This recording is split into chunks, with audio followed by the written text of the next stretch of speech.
I want to start today with a moment from one of my favorite stories of transformation, The Alchemist by Paulo Coelho. In that book, Santiago realizes that the treasure he has been chasing is not the treasure he actually needs. He has traveled far, he has learned, he has loved, he has stumbled, he has grown.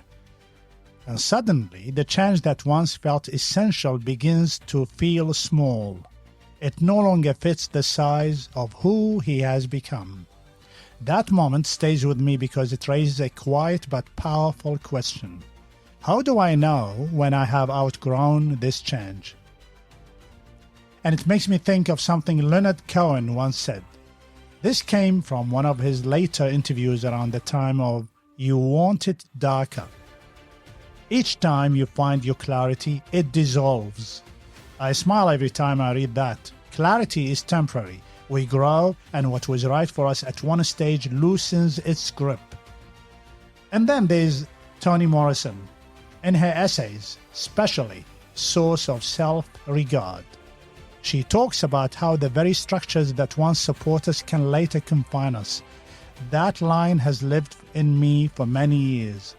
Change can liberate us until it does not. Coelho, Cohen, Morrison. Three very different voices pointing to the same quiet truth. Growth does not always come from adding something. Sometimes it comes from releasing something that has already done its work.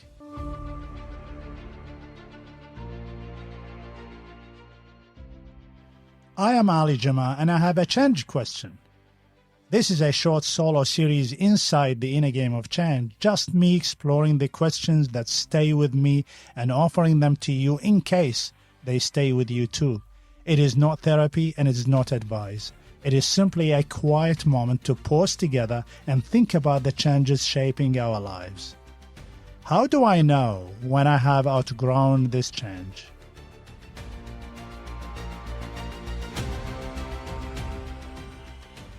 Here's something that I have noticed in my own life. Sometimes a change carries you for a while. It teaches you something. It strengthens you. It makes you braver or clearer or steadier.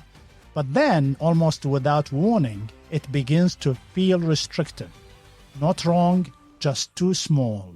Like shoes that helped you walk a long distance but now pinch at the edges. Stories understand this well.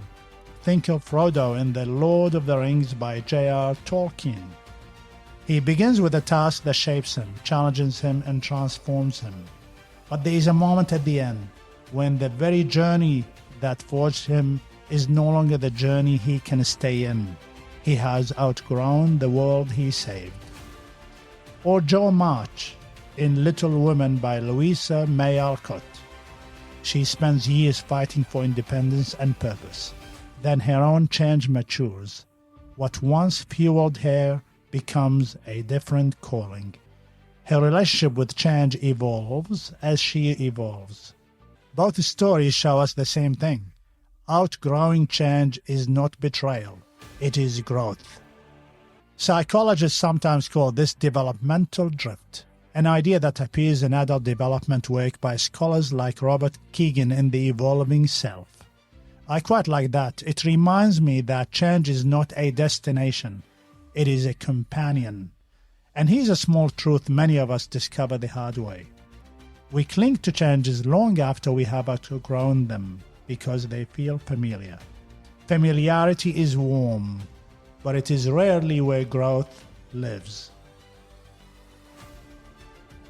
So maybe the real question is not should I keep going? Maybe it is, does this change stretch me, or am I repeating it out of habit? If you want a simple way to sense whether you have outgrown something, here's a gentle practice. Look back. What did this change once give you? Strength? Structure? Hope? Has it already done its job? Look around. Does this change still open you, or does it now keep you small? Does it energize you, or does it drain you? And look within. Is there a pull, even a quiet one, towards something larger, something more aligned with who you are now?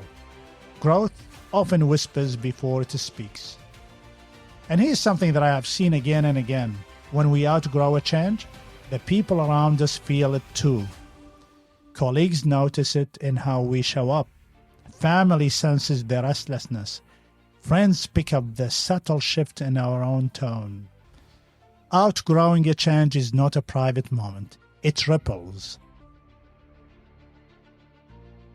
A leader who outgrows a project carries new clarity into the team. A parent who outgrows an old pattern sets a new emotional tone at home. A person who outgrows an old fear becomes easier to be around. Growth leaks, always. The writer Anne Lamott once said in her book Bird by Bird, almost everything will work again if you unplug it for a few minutes, including you. Sometimes outgrowing change is simply unplugging long enough to notice that you are ready for a different path.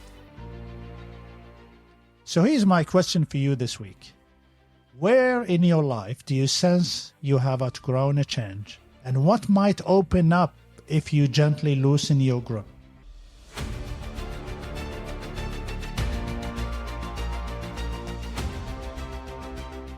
And if you want to explore more of these ideas, come over to the Inner Game of Change podcast. You might find something there that meets you exactly where you are. Until next time, stay well.